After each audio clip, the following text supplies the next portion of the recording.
Bucha में 25 युवतियों को बनाया गया था बंधक, रोज हुआ दुष्कर्म, अब कई हुई हैं प्रेग्नेंट। यूक्रेनी संसद की मानवाधिकार कमिश्नर का दावा।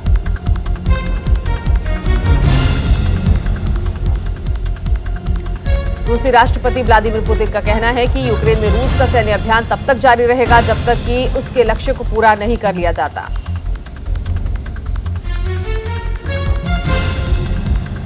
फिनलैंड और स्वीडन ने नाटो में जाने का सोचा तो भड़का रूस, दोनों देशों की सीमा पर तैनात किए गए सैनिक।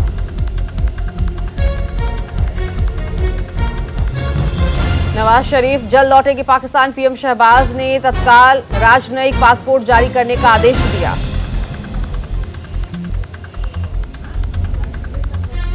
इमरान खान ने पाकिस्तान में तत्काल चुनाव कराने की मांग की है। मांग को लेकर पेशावर में जलसा करेंगे।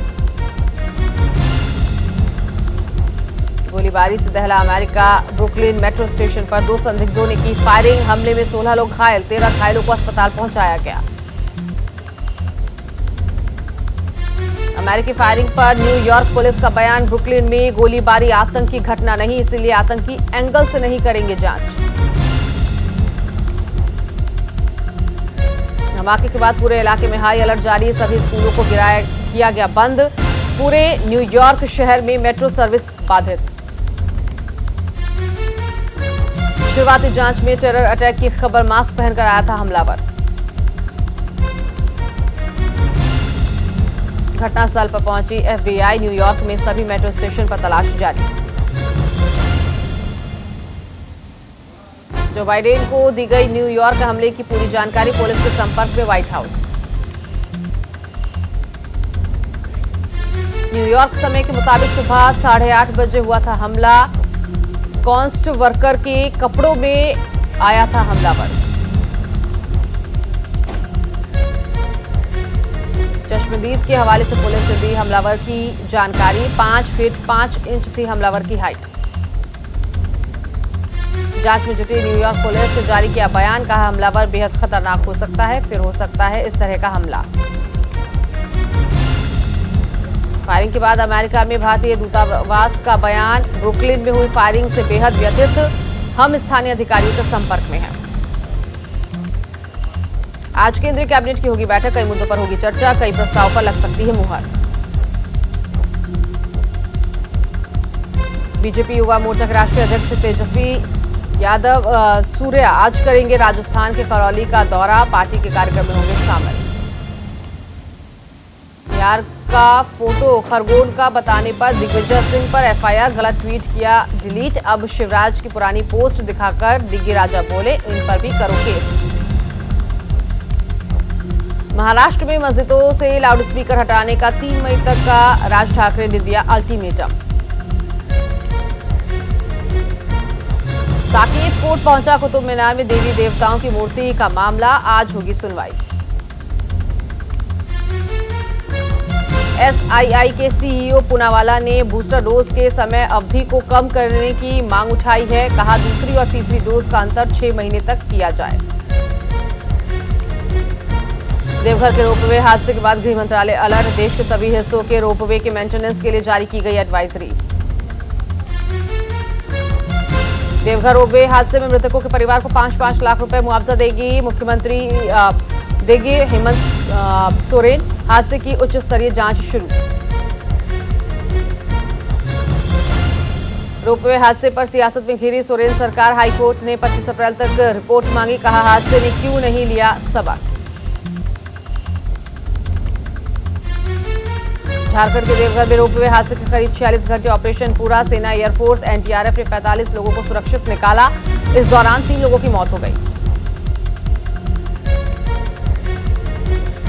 रस्सी टूटने की वजह से एक महिला जमीन पर गिर गई, जहां इलाज के दौरान उसकी मौत हो गई। रस्सी टूटने से इससे पहले एक युवक की भी मौत हुई थी। सेना को अधिक ऊंचाई और दुर्गम पहाड़ी होने की वजह से काफी दिक्कतों का सामना करना पड़ा। 2 ट्रॉलियों के सटे होने की वजह से रेस्क्यू ऑपरेशन में दिक्कतों का सामना हुआ। बंगाल के आसनसोल में उपचुनाव वोटिंग के दौरान अज्ञात बदमाशों ने बीजेपी उम्मीदवार अग्निमित्र पॉल के काफिले पर पथराव किया। बीजेपी उम्मीदवार ने तृणमूल पर लगाया हमले का आरोप। यूपी में विधान परिषद की 27 सीटों में से 24 सीटों पर बीजेपी ने किया कब्जा। देवरिया, जौनपुर, आगरा सीटों पर बीजेपी का कब्जा। बीजेपी उम्मीदवार अग्निमित्रा पॉल ने कहा कि तृणमूल डर चुकी है, इसीलिए ये सब कर रही है। प्रशासन मूक दर्शक बना है। मेरे सुरक्षाकर्मी पर भी हमला किया गया। यूपी में 36 एमएलसी सीटों में से बीजेपी 9 सीटों पर पहले ही निर्विरोध जीत दर्ज कर चुकी है। बाकी 27 सीटों के लिए मतदान हुआ था। एमएलसी चुनाव में सपा अपना खाता भी नहीं खोल पाई। 3 सीटों पर निर्दलीय प्रत्याशियों ने जीत दर्ज की। सीएम योगी ने ट्वीट कर खुशी जताई और कहा, विधान परिषद चुनाव में बीजेपी की प्रचंड विजय ने स्पष्ट कर दिया है कि प्रदेश की जनता राष्ट्रवाद, विकास और सुशासन के साथ है। देवरिया कुशीनगर सीट से सपा प्रत्याशी डॉक्टर कफील खान हारे। बीजेपी के डॉक्टर रतनपाल सिंह ने कफील खान को हराया। चुनाव हारने के बाद कफील खान ने कहा, ये लोकतंत्र की हार हुई है, जीत किसी की नहीं हुई है। यहाँ लोगों को पैसों का लालच दिया गया है और प्रधान बीडीसी सदस्यों पर पुलिस प्रशासन ने दबाव बनाया। वाराणसी एमएलसी चुनाव में बीजेपी को हार का सामना करना पड़ा। माफिया ब्रजेश सिंह की पत्नी अन्नपूर्णा सिंह चुनाव जीती हैं। सीबीआई ने भगौड़े कारोबारी नीरव मोदी के एक सहयोगी सुभाष शंकर को कहिरा से भारत वापस लाने में सफलता पाई है। सुभाष शंकर बैंक धोखाधड़ी मामले में आरोपी है। इस बार मानसून सामान्य रहने का अनुमान जताया गया है। एमपी, यूपी और पंजाब, हरियाणा में औसत से अधिक बारिश होगी। अप्रैल के अंत तक लॉन्च हो सकता है एलआईसी का आईपीओ। सेबी के पास आज अपडेट।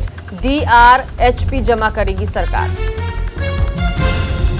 हमीरपुर में गुटखा व्यवसायी के घर सीजीएसटी की टीम ने की छापेमारी। भारी मात्रा में कैश बरामद होने की आशंका।